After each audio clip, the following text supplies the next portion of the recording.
Smack talking where the legends live and the rookies get schooled in law.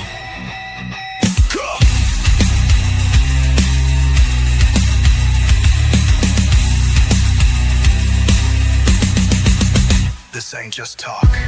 This is smack talking raw. You ready, Pinky? Judge always Ron. Let's lay the smack down. Boom.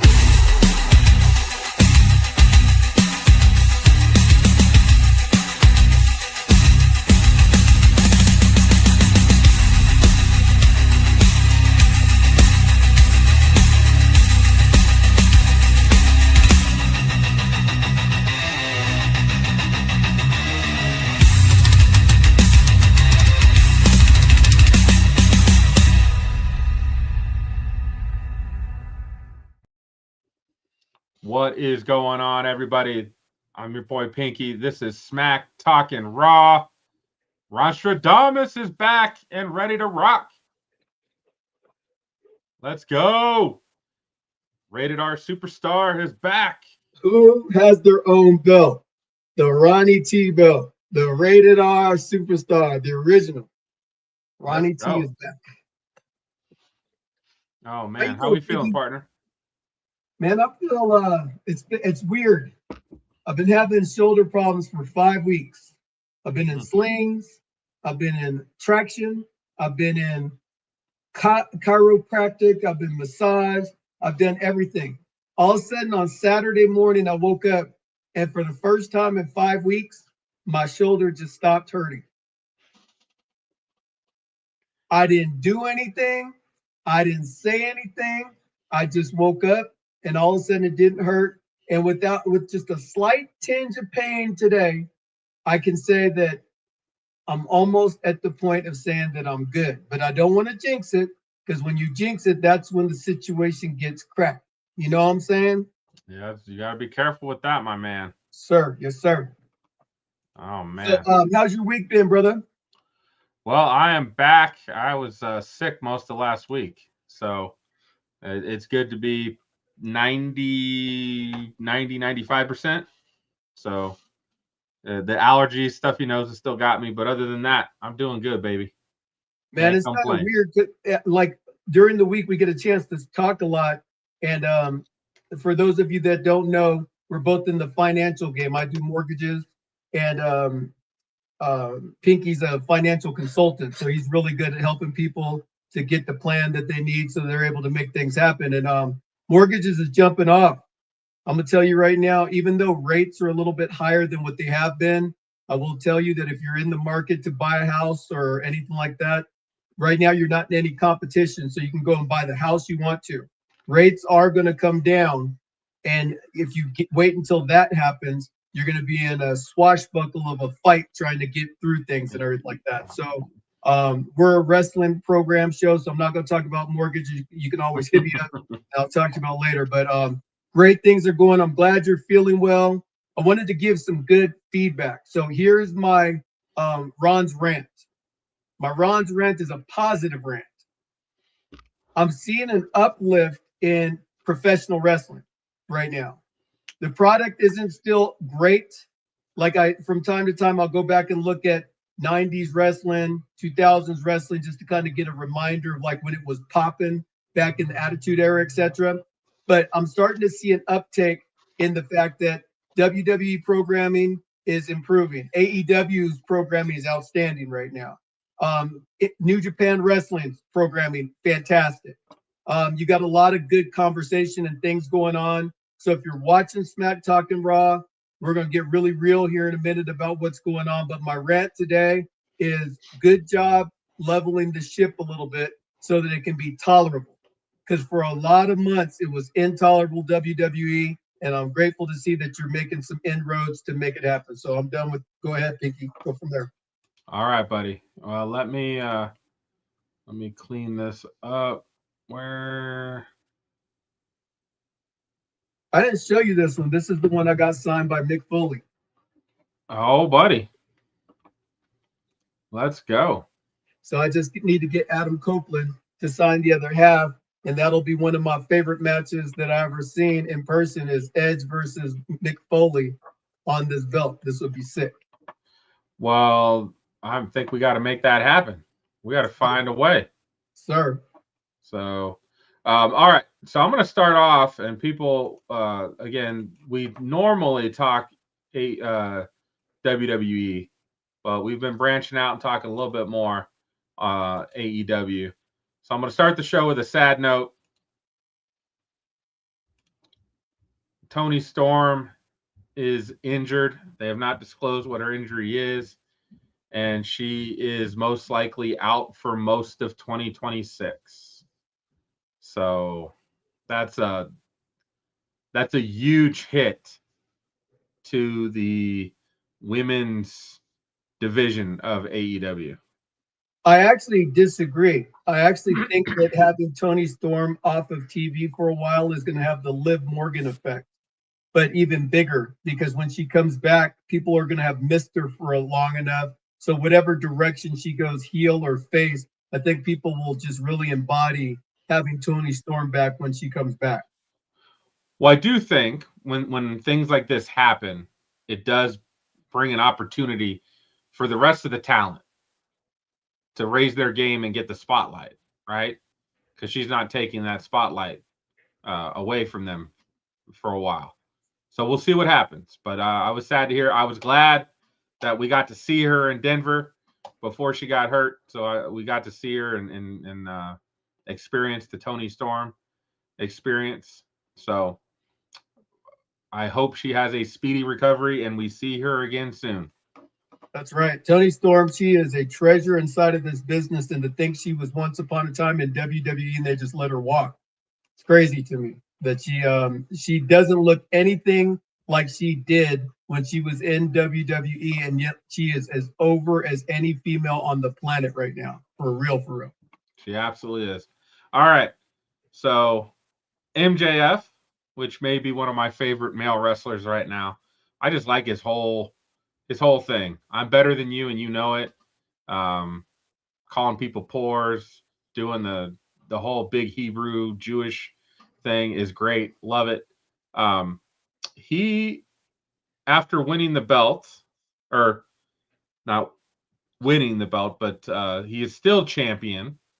He was able to beat the crap out of Adam Hangman Page in that great Texas death match. And I thought this was funny. He had a video afterwards, a short little video, talking about he was going to go to Disney World after winning the belt. And he is a man of his word. His wife dragged him out to Disney World. And you can see that he's having a great time. A great time. Look at those ears. You know he had a great time. I mean, he's got a beautiful wife. You know he had a great time in the magical kingdom. So everybody has a good time at Disney World. Come on now. I've never been. Never been? I've been to Disneyland, never been to Disney World. I guess I should say, I've been to Disneyland. I took the wife to Disney World just to Animal Kingdom. That was like the one thing she wanted, one place she wanted to go. We only had a day to make it happen. So we got to go back. But I'm probably going to have to spend a lot of money and take all my kids too. Staying guys, on. Girls, drop a line if you got something that you want to talk about, something you want to hear about. This is your guys' show, so we really appreciate you guys tuning in to Smack Talking Raw. Typically, as Pinky had mentioned earlier, we typically talk about WWE programming, but as I'm an old school AEW fan and Pinky becoming a new fan, we're going to start dribbling a little bit of AEW circumstances on our program. They're just undeniable. Like if you're not watching some of AEW, you're missing out. Yeah, for sure. So one other thing, I thought this was interesting. MJF recently was on the Chris Van Fleet podcast. Great interview. Stayed in character pretty much the whole time, which is I always love that. But Chris will usually ask guys who their Mount Rushmore is. Right? And so he did give two lists. I just want to talk about his first list. So MJF listed off the Mount Rushmore based on their drawing power. That they put butts in the seats. They made it to where people wanted to come see them, right? Good old Dusty Rhodes. Tell the people about Dusty Rhodes. Now then, when you come down to the son of a plumber, you got to know that the Dusty Rhodes, he's gonna do what he does, baby. You know, the Dusty Rhodes, he had a charisma about him that was just electric. They show him right now in the polka dots, and that wasn't the time where he was electric. When he was electric, when he was going to be fighting against Harley Race, Ric Flair, he could be fighting against Jimmy Boogie Woogie Man Valiant, whoever he was fighting against. When he came in, there was an electricity that came in the room, and he had his little swirl and his little dance, and he just used to have all of the fans just in the palm of his hands with regards to his charisma and his power. And I really think that if Hulk Hogan wouldn't have come along, I think that Dusty Rhodes would have been that guy that would have been the next guy to carry that mantle. So I agree with MJF on this. Yeah, I still remember Dusty. He made being a fat kid cool. All right. I was like, man, I'm a fat kid. He's fat. He made me feel like I was normal. It was great. I love Dusty. So kudos to all the fat kids he helped, like me. This one is a no-brainer. I believe you would agree with this take as well. Like everybody knows Ric Flair. He has reached into pop culture. There's rappers that sing about him. He was just always the man, no matter what.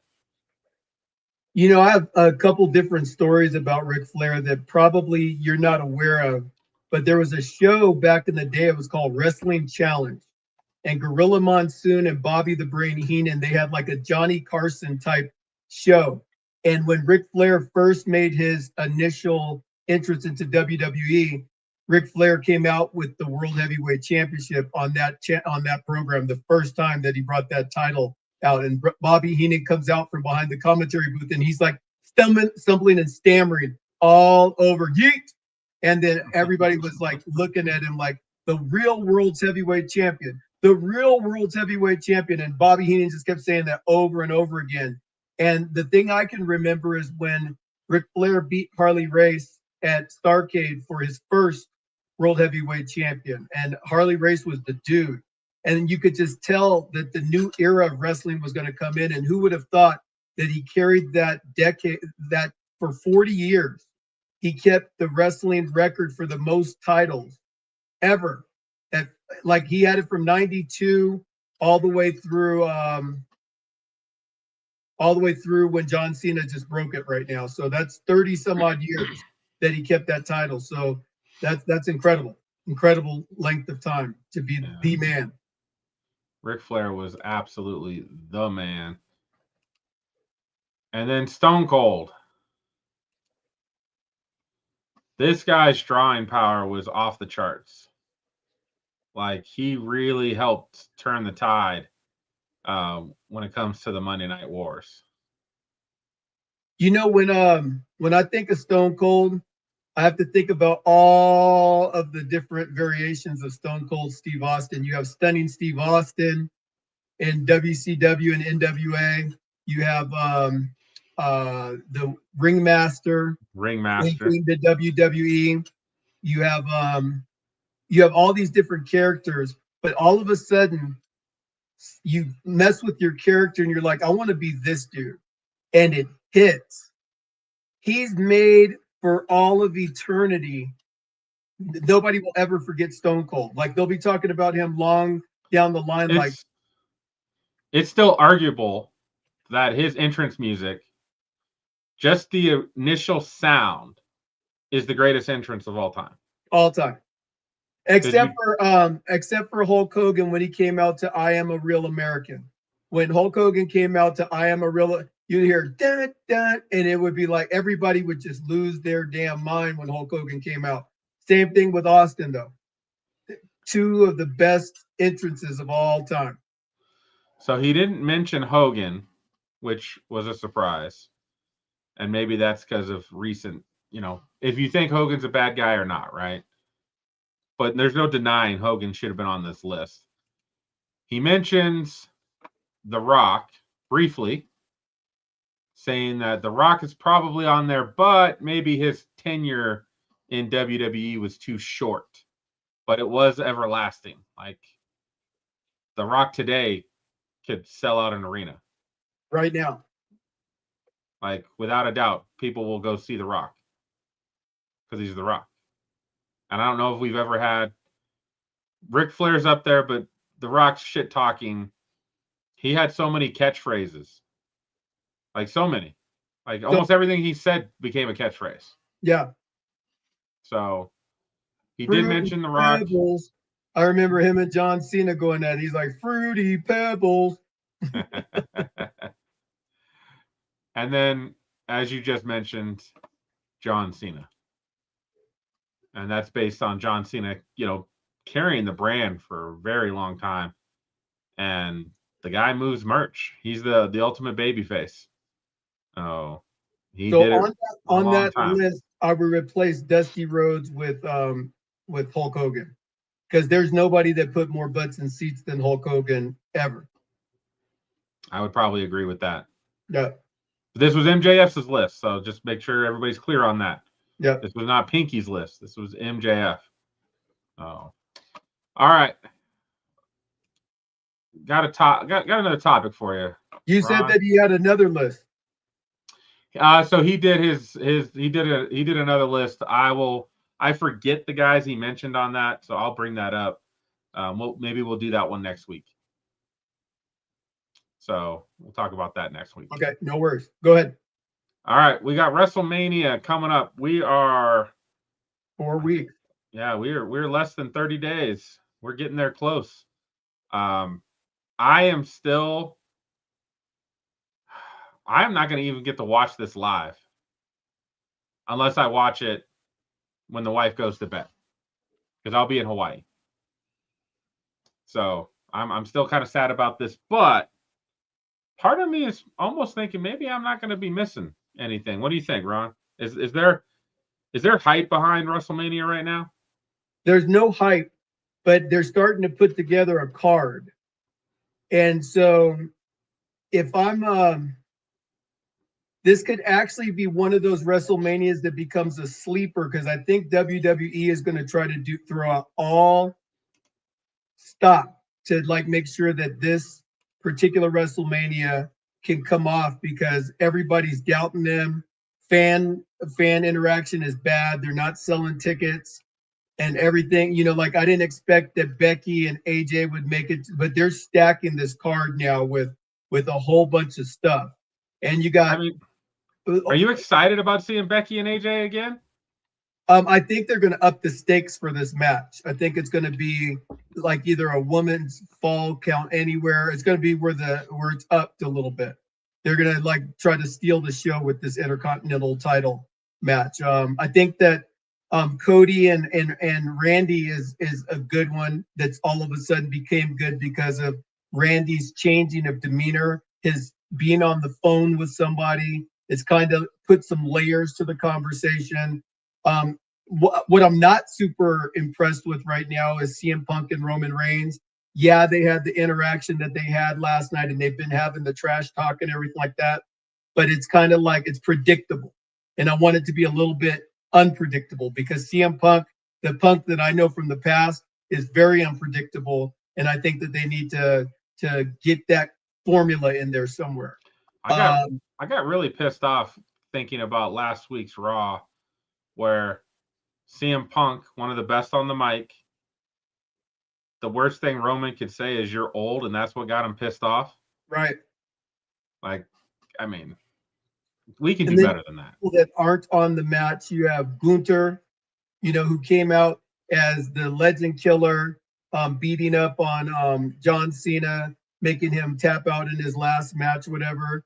If he doesn't show up at WrestleMania, that was a complete waste of time having him beat Cena. Let's talk about that for a sec, because I actually did want to get your opinion on this. it sounds like the original plan was Gunther was going to face Rey Mysterio at WrestleMania, and it was going to be Rey Mysterio's last match. And then he got broken ribs. Rey did, so he's out. Now, I keep thinking about Gunther. I love Gunther. You love Gunther. I think we would agree he's your wrestler's favorite wrestler.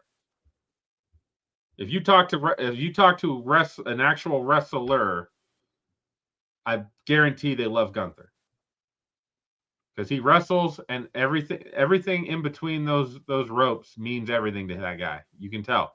Listen to his interviews. I just don't see where they're going to be able to give him anything meaningful to do at WrestleMania. Like I throw, like, I don't even know who's available to throw. Oba's taken now. Oba and Gunther would have been fun, or Gunther and Brock would have been fun. That's taken. So what do you do with Gunther? The only thing I could think they could do with Gunther is to get him set up in a match with Javon Evans, who beat him for that triple threat opportunity. That could be something that could come up, unless Chris Jericho comes. I mean, there's a lot of different things that could slide out, but this is one of those times where WWE has booked themselves into a corner. And in that corner, you have some great ones. You got LA Knight that's not doing anything. You got Gunther that's not doing anything. You have Charlotte Flair currently, who's not doing anything. You have Alexa Bliss, who's currently not doing anything. Bianca Belair. You have some superstars that are out right now and not doing anything. Dude, did you hear the update on Bianca? Huh? They might have to amputate her finger. What? Yeah, buddy. Yeah, there's some talk about that. That finger is still not in good shape, man. So Ronnie lopped that bitch, and let's go. Yeah, let's get back with the ponytail and everything like that. Cut off some of that hair too. So let's get back. Let's get back, girl. You got this. You don't need that third finger. I think it's the ring finger. You don't need that. You don't need that to wrestle. Let's go. Yeah, but you know what? It's WrestleMania season. So I remember all the way back to WrestleMania 1. And as a little kid, I was super excited about WrestleMania 1 because Hulk Hogan was going to team up with Mr. T, and they were going to be fighting against Rowdy Piper and Paul Mr. Wonderful Orndorff. If you said you can name 4 more matches in that segment, like you're truly a fan. I got Wendy Richter versus Fabulous Moolah. I got the American Express, Barry Windham and Mike Rotunda versus Nikolai Volkov and the Iron Sheik. I got Andre the Giant versus Big John Studd in the Body Slam match, et cetera, right? So when I watched that first WrestleMania compared to WrestleMania 41, as bad as WrestleMania 41 was, it was a trillion times better than WrestleMania 1. It's just the expectations are different now because we've seen some great things. We've seen WrestleMania 17. We've seen WrestleMania 20, 24, 25. We've seen a lot of different things of 31. We've seen 37, how they pulled that off. There's a lot of different things that you can see. WrestleMania 40, which is one of the best WrestleManias ever because of the main event, etc. But the thing that has to happen in this time frame is we got to move this era forward now. The challenge that we're having with having this era be the same as it is, this era consists of Roman Reigns, CM Punk, Seth Rollins, Brock Lesnar, and all these guys that have already been here. They were trying to push Bronson Reed. They were trying to put Braun Breaker and all these guys to get them to the next level. Well, that didn't work out, so we're back in fallback mode. WrestleMania has got to be outstanding, and it's got to get set up for next year in Saudi Arabia so they can have the young guys come in and start to do their thing, because otherwise WWE, when we get closer and closer to WrestleMania 45, the product's going to die. Yeah, I mean, after watching Revolution, AEW Revolution, I don't know how WrestleMania is going to even touch that.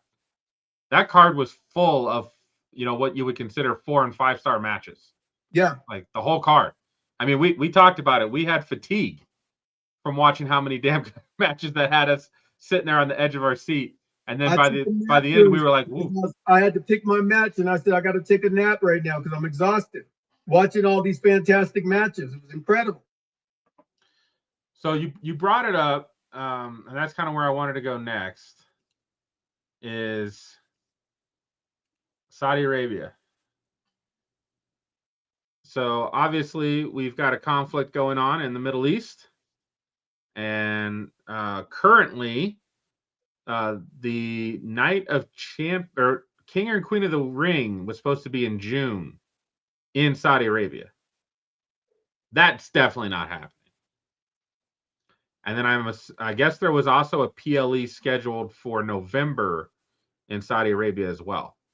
And that might be your crown jewel. I think around that time frame. So do you think that they're not going to go at Saudi Arabia in June? They're not doing Saudi Arabia in June. That's just not happening. Like I can pretty much guarantee that's not happening, man. Like they're putting in their contingency plan right now on where that event is going to be here in the States. Or possibly they could possibly add it to their European slate if they want. But yeah, I don't think that event will be in Saudi Arabia in June.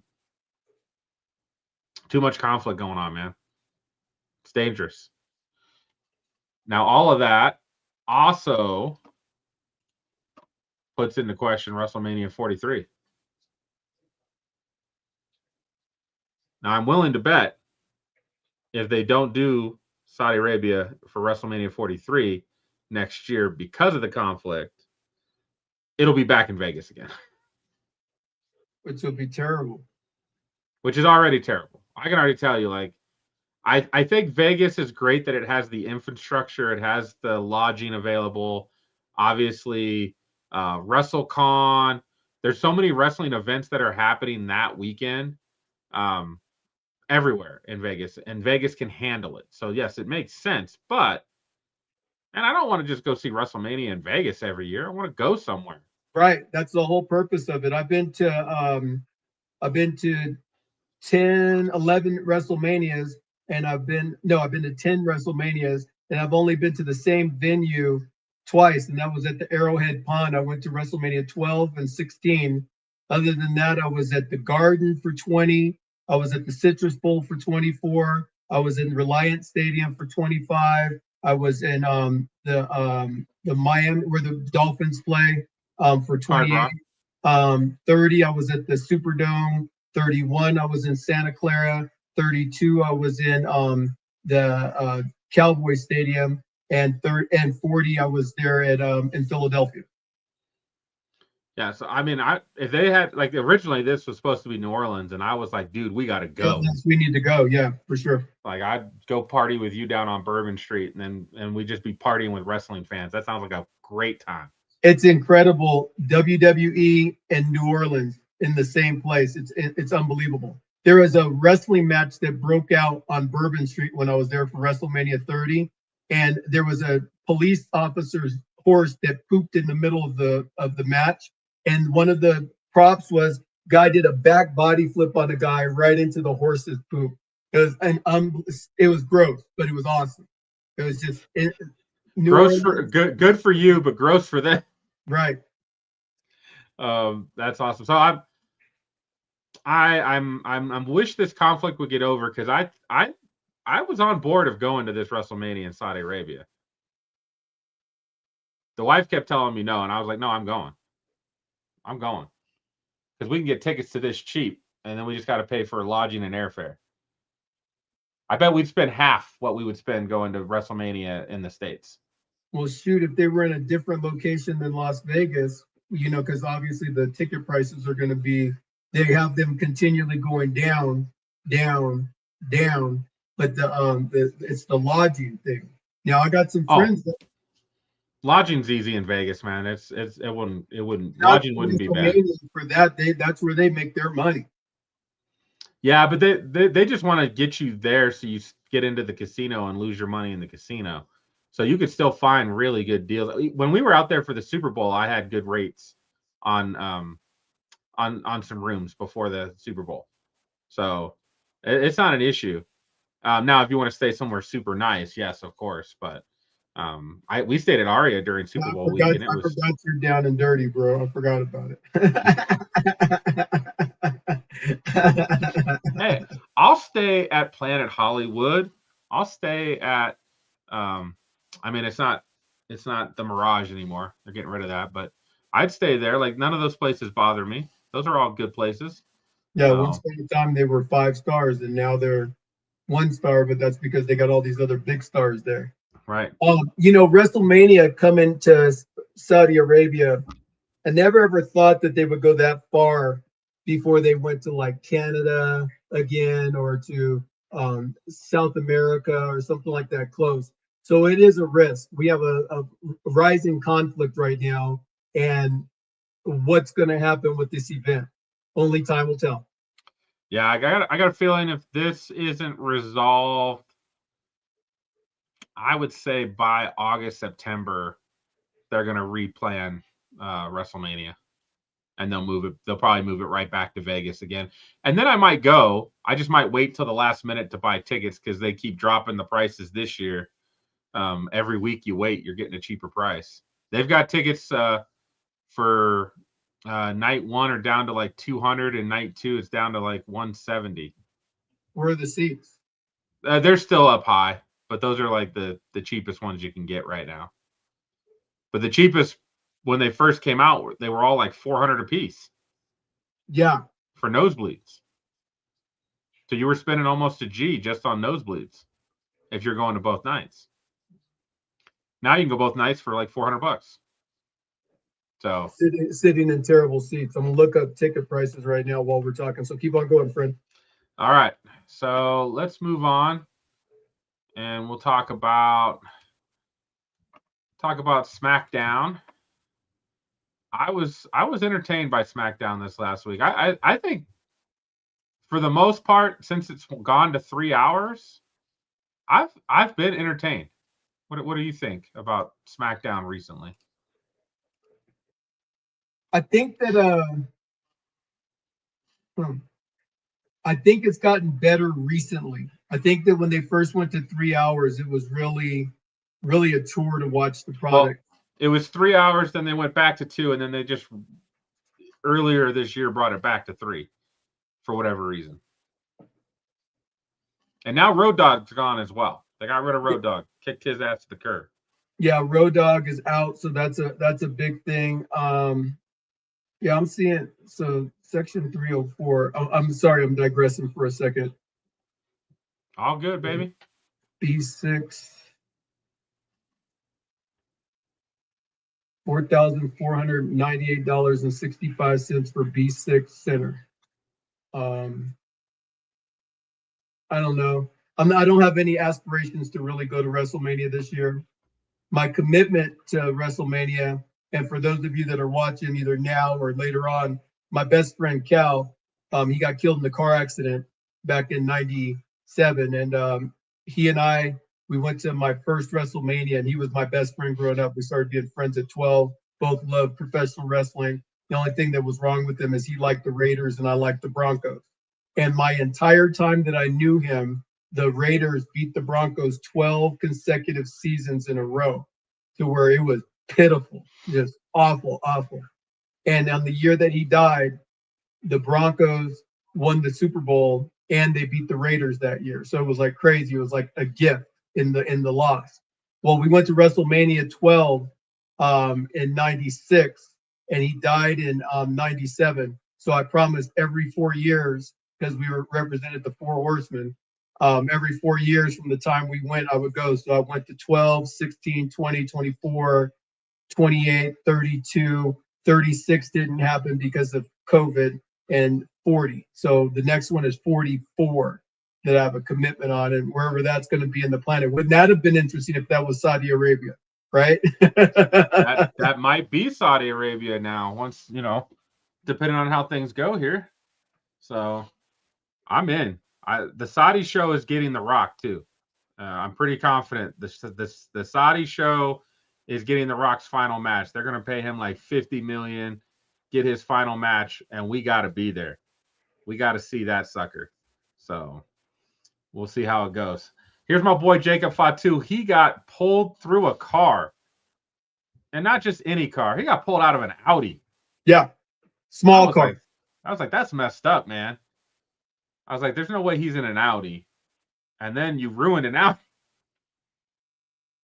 Because they messed up the car door, they ripped the windshield out. It was quite the thing. I am enjoying some of the brutality that they've kind of increased some of the brutality recently, and I like it. I like Drew McIntyre because he has that switch. He definitely has that switch. He executed it with Punk. He's executing it with Fatu. And I'm just really excited about watching where these two are going to take WrestleMania coming up in 4 weeks. Like, I feel like their WrestleMania match will be a no holds barred, no disqualification, street fight, and let's have some fun. It's going to be an awesome, awesome time. And I believe, Drew's going to be leaving for a while after that. So that's why I think something pretty epic has got to happen. And then we can wait for the comeback. Yeah. So I enjoyed all of their stuff on SmackDown. They'll come up again. We'll say congratulations to the tag team you never knew you wanted and you didn't know would be champions. Right. Congratulations to R-Truth and Damian Priest, who, when they were trying to be a part of the Judgment Day, Damian Priest wasn't having none of it. So what was funny about this, if you look at Damian Priest, it looks like they didn't tell him they were winning. They didn't. Because he looked completely shocked. And like, oh my, what just happened? I love this for the main part of I need the Wyatt Six and MFTs to go away. I want to get the tag team division back. And I feel like the only way to do that is to now actually have one of the better tag teams come and beat these guys for the belts.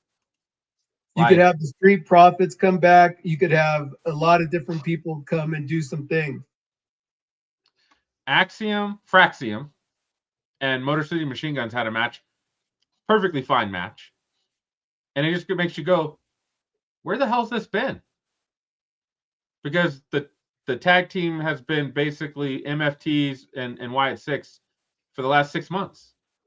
And we haven't gotten these matches. And now you think about it, there's really only 5 tag teams currently on SmackDown. MFTs, Wyatt Six, Fraxium, Motor City Machine Guns, and now whatever Damian Priest and R-Truth are. Like, there's no other tag teams at the moment. Went from one of the best things to one of the worst. So Street Profits, we need you back. I know we wanted to break you up for some reason. We need you back. To get some teams created. I mean, we have Matt Cardona sitting doing not too much. You got Carmelo Hayes, who has the United States title, and he's doing these open-ended.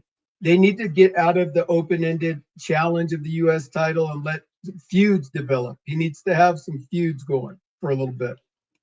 I mean, this is probably one of the better things on SmackDown has been Carmelo Hayes' open challenge. Every one of those matches are match of the night for the most part. Almost every week. This was great. This is another great match. The problem with this match is we've seen this before. Great match, 15, 20 minutes, multiple false finishes, all that, and then Carmelo won. Which then you go back to, well, now what does Ilya do? What do we have Ilya do? Maybe Ilya and Gunther. That's what I was wishing for, but when you have him going in weak after a loss with Carmelo Hayes, how is it believable that he can challenge Gunther? I don't know. I don't know. Again, like you said, they keep putting themselves in a corner with bad booking. Trick Willie graced us with his presence again in the middle of a match when the crowd starts going. Whoop the Trick in the middle of a match. I couldn't help but die laughing. Right. I was like, oh my God, Trick Willie's just out of control. I really hope that they give him a run with the World Heavyweight title. They've got to. It just makes no sense not to. I'm trying to figure out when, where, possibly he takes it off of Randy. That's probably your best case scenario. But I feel like if you're making Randy go 2009 heel Randy, you got to give Randy some run. So then, okay, now when does Trick finally get him? Now is that WrestleMania 43? And now that's going to be the year of Trick Willie? I think it's going to be the year of Trick Willie and Oba as the two dominant champions, and you're going to see them at Crown Jewel facing off against each other one-on-one to see that, because I just really am enamored with the fact that Trick Williams, they didn't diminish his role. They made it so that he came to the main roster, and he's a superstar right now. It's pretty awesome. He's a main event player, man. Main event player, and the crowd loves him. His stuff is fantastic. He out there talking about his lemon pepper steppers. Let's talk about it. And just messing with Sami Zayn here. I like Sami. He's well enough. He's a mid carder. He shouldn't be sniffing around the main event at all. But I love this. I loved it. So keep doing your thing, Trick Willie. I got to talk about this for a sec. I just don't want to see this at all. I am so bored by Jade Cargill. And I think that could be a thing, because I think that with not very much competition, and they were waiting to see what was going to happen with Bianca and stuff, they had to pivot. And with her new alliance that she has, I think that they're going to make her more formidable, and that's going to create more challengers, and that's going to make more of the girls come out of the tag team realm to be challengers moving forward. It did nothing for her prior to this, but I think that she ends up beating Rhea Ripley at WrestleMania, which is going to put a major feather in her cap. So my problem, and I think we talked about this when Braun Breaker joined the Vision, or even Bronson Reed joined the Vision, right? How is Meechin and B-Fab going to join Jade when Jade has just spent the last 3 months beating the crap out of them? Beat them. Can't beat them. Injuring them. Can't beat them. Join them. How did Bronson Reed become a part of the Vision? They never really explained it, except for, I know he's very powerful, I think is what Paul Heyman said, because he gave Seth Rollins multiple tsunamis, and Seth Rollins knows how powerful he is. But that was it. They didn't really go into detail. To me, it just doesn't make sense. She's been whooping their ass for 3 months, 4 months, injures both of them, and then all of a sudden they're on her side. Can't beat them. Can't beat them. Join them. I don't like it. I just don't like it at all. I did love this. I'm excited for SmackDown this week. I'm excited to see Jelly wrestle. And I am hoping this leads to some type of stipulation match at WrestleMania, is what I'm hoping for. They tried to get Kit Wilson to become the dude, and I was skeptical about it from the beginning. Kit Wilson is jobber. He is nothing but a jobber. And the fact that they're trying to promote him to mid-card level is embarrassing. Well, they've got him mid-card level, and I believe this feud with Jelly Roll is literally to Jelly's going to win. He's going to win this feud. Again, last year Jelly wanted to lose against Logan Paul and how am I forgetting his name? And Drew McIntyre. At SummerSlam, Jelly wanted to lose that match. I think Jelly's going to end up winning this match coming up, or he'll win the next one at WrestleMania. But I enjoyed it. Jelly swinging his hips makes a fat guy feel good about himself. As Jelly was doing. He was doing the Kit Wilson. So, what else we got? We'll go this one real quick. The Irresistible Forces defended their title against the Bella Twins. Charlotte Flair and Alexa Bliss got involved, caused a disqualification. I don't know. Just not feeling it. What are you thinking about this current tag team cycle they got going on We don't now. have a tag team dilemma. We have the Bellas are a traditional team. However, they're 4 years past their prime. And so in that space where they're out there running around and trying to get some things going, they just don't have that same Bella pizzazz that they had once upon a time. Charlotte and Alexa, they need to break up already and go do single stuff. They need to have tag teams be tag teams and single wrestlers be single wrestlers. I know what they're trying to do, but they need to like bring the NXT girls up, have them get into tag teams until they're ready to break off. Give them some main event exposure, get them tag teaming up. But Charlotte and Alexa isn't believable as a tag team anymore. They had their chance. Now it's time for them to go and do what they were meant to do, which is to dominate the singles realm. I think I want to see Alexa and Becky Lynch. I want to see Charlotte and Becky Lynch. I want to see Alexa and Bayley. I want to see all these matches. I want to see Rhea and Charlotte. I want to see Charlotte and Tiffy again. I'm kind of interested in that. Yeah. I will say, watching this, like, it's very obvious Nikki has been working enough that she's kind of back in her groove.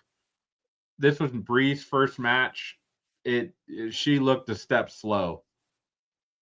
Like, everything didn't look right when she was in there. Yeah. So she hasn't been in there for a while. Maybe in time they'll look better, but this wasn't. I just didn't like it. Here we got Randy Orton. He had a good segment explaining why he is whooped up on Cody Rhodes, and here he is trying to apologize to Matt Cardona, and then he really terrorizes Matt Cardona. Poor Matt. You don't get to do no wrestling, and then you just get your ass beat. Somebody got their ass kicked. So, but I guess if Matt's getting paid very well, he's probably like his wife Chelsea, and he's like, as long as you're paying me, I don't mind. Yeah. But here he was on the Indies as the indie god, and I feel like this return to WE. I mean, hopefully he's just getting paid really well. Yeah, because he's not getting any main event. He's not getting anything. He's a side character jobber. Well, maybe at some point in time they'll put him and Chelsea Green together and they'll pump that up. But for now, they just have him as a side dish to keep him in the ring doing some stuff. Who knows? Not quite sure what's going on with WWE with regards to a lot of things right now. But again, I see what they're trying to do with WrestleMania. I see what they're trying to do with Raw and SmackDown. So somebody's no longer snorting cocaine in the bathroom. They're pee testing a little bit to say, hey, you can't just come with these whimsical angles and hope that it works out. We got to put some stuff together that puts butts in seats. All right, let's talk about this moment. We let off Raw yesterday with Brock and Oba again. I had a problem with this segment. You got an idea what that might be? I want you to say it. I don't like them making Brock look weak again. Because now I'm thinking in this scenario, he tries to do an F5 on Oba. Oba gets out of it, slings him towards the ropes, and then knocks his ass out of the ring. And you've got Brock looking scared and weak. At this point, at WrestleMania, then Oba should squash Brock. And I don't really want to see that, to be honest. It would make sense. And I feel like because of the way you're setting it up, that's the only way you can do it. But I would like to see a really good match between them two. But if I would like to see Brock look just as strong as Oba right now, to where when they get in the ring, it doesn't have this aura of like, okay, Brock has to win or he has to look really super massive strong at WrestleMania, because then that creates an imbalance, right? You kind of want somebody that's always just slightly underdog, like Oba's the new guy, so he shouldn't be the one coming in and dominating Brock Lesnar. He should have to earn that. And there's a little bit of he's already gotten it, so where do you go from here? It's backed into a corner again. Like I want a good match between these two guys. Like this is to me at the moment, this is the fight of the night that I want to pay money to go see.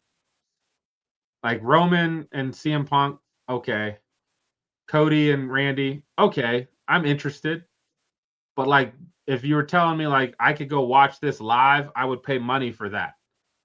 These two big monsters getting in the ring together. And right now, is significantly bigger than Brock. What they're doing right now, I just don't. I don't like it. I just don't think it's telling the right story. Yeah, I think if nothing else, they should be trying to keep those two apart and making it so that when they're two bulls in the pen, and once they get themselves out of the pen, that's where all hell breaks loose. So we'll see what happens. I think Brock is still on Raw the next 3 weeks. So leading up to WrestleMania. So we'll see. But I did not like the way that this segment played out. And I love Oba. Like, I just like, for me, I want Oba to beat the beast, not beat a little bitch. Yeah. And I think that when it comes to WrestleMania, I think you're going to get the beast, but I think the messaging is just disjointed because I want to see Brock Lesnar be like, I'm still unbeatable. You know, you coming in here with all this piss and vinegar, you can't beat me.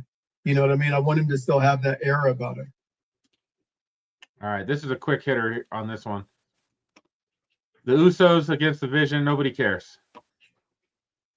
Like, there was just nothing about it. I didn't care. I'm done with that. They've run that for 6 months. Let's move on. I'm worried about Javon, my friend. I'm worried about Javon. I feel like they literally have him doing crazy cool stuff every week, and none of it matters because he has no story. None. Except for they're trying to develop one with him and Kofi Kingston, and I'm curious to see where that ultimately ends up. Like, does he just fight Kofi Kingston and then they go their separate ways, or do they get a mutual respect thing that happens? And now you got Kofi Kingston tagging up with Javon Evans, which would actually be a pretty interesting tag team of two wrestlers that are very similar in nature going up for tag team titles. That would be pretty interesting to watch. I could be interested in that, but right now, like, I'm not. Every week, I'm like, I know when I watch a Javon match, I know it's going to be awesome, but then there's no feud, there's no story, he's not really doing anything of substance.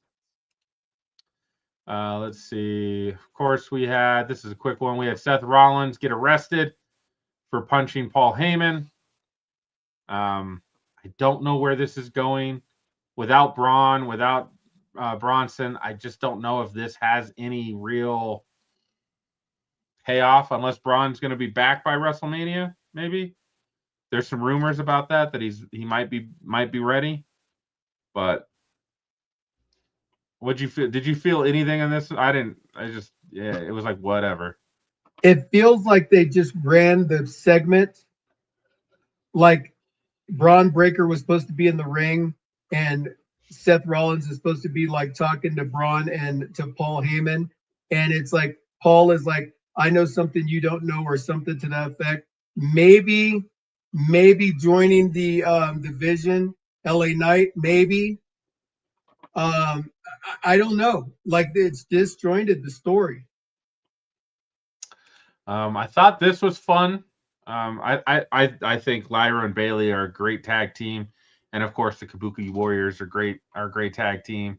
This was a fun match, entertaining to say the least. Yeah, you know, I like Lyra. You had sent me a message that Lyra's jacked. She's been working out a lot. Dude, she is jacked. She is jacked. When she does the Nightwing now, I'm like, okay, now it's believable. Yeah, she's like killing it for sure. So good on you, Lyra. Good on you, girl. Probably my favorite part of the night, Liv Morgan and Stephanie. Part of me feels like they were going at it, bro. They did a good job on that, because when I thought Liv threw her a little too hard into that screen back here, and then you see her throw her over the chairs, and then you see Stephanie slam her on the floor pretty good. Yeah. I was like, oh, Oh, that they was a might. good receipt. That was a good receipt. Good catch there.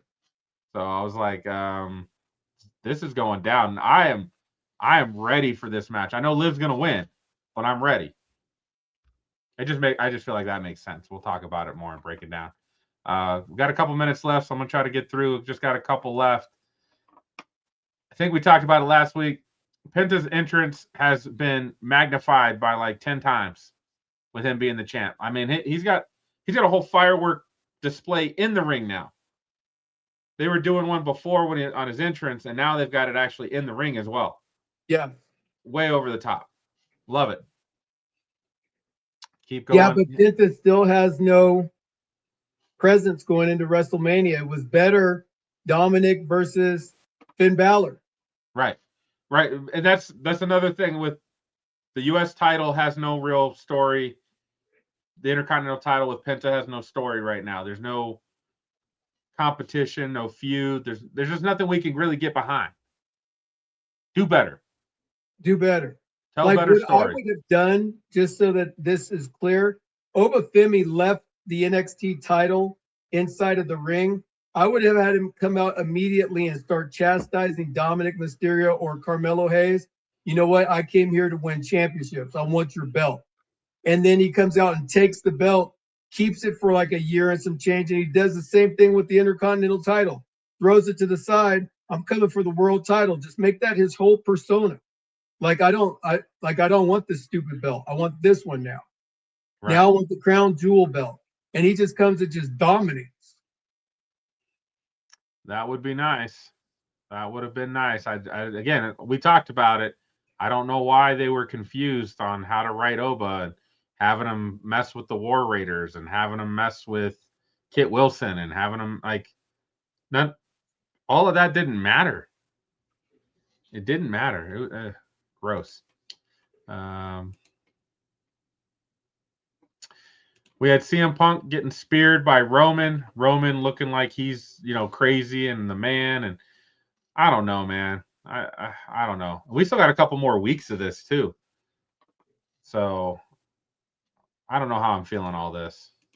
Yeah, it's like the Bloodline 2.0. Like they're slowly but surely getting all of the pieces back together. You got the Usos back together as the tag team. You got Roman coming in being the tribal chief. You got Sami Zayn, who's on SmackDown, and Solo Sikoa that are on SmackDown. But how easy would it be for them to just transfer over to Monday Night Raw? Next thing you know, you have the Bloodline coming together again. So we'll see what happens with regards to these guys. I have my feelings of who's going to win at WrestleMania, and we'll get into that in the next couple weeks.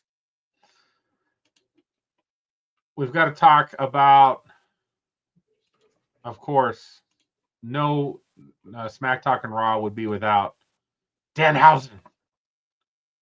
Danhausen, the person that everybody thought they were going to hate, is actually coming through and making things happen. Good job. Man, did you see his Stone Cold stuff that he did? I did not. Oh man, you got to pull up the shorts. I'll find it and I'll send it to you. He walked around with like a ball like a hairnet on to make it look like he was bald, and he kept going to people, what? And then he'd say something, and then he'd be like, "Yeah, I'm Cold Steve." Send that to me, please. Please. It was pretty funny. And then so I love this part when he asked Candice LeRae for 20 human dollars, like there's any other kind of dollars, and she gave it to him, and then he disappeared. He did not take the curse off of Johnny, and then he cursed I Show Speed as well, who was in the house last night at Raw.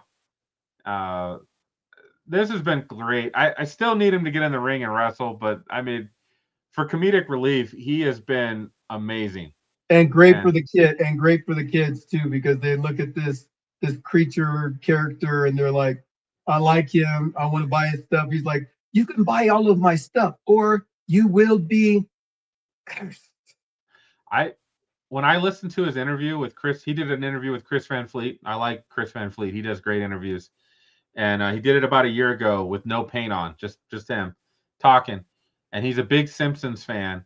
And since I heard that, he is literally a Simpsons character to me. That's all I can hear when he starts talking, is he's a Simpsons character. All right, partner. Well, guys, you know what? We're super excited whenever you take time out of your day to watch Smack Talk and Raw. You know, you have a choice of where it is that you want to put your time and attention on. And we're just two wrestling guys that keep it real with regards to what's going on behind the reel called WWE and AEW.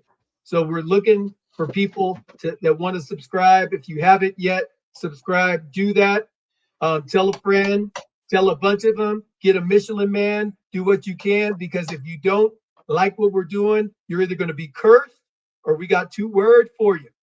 1, 2, 3. Suck it. See you next week, guys. Next week. Yeah.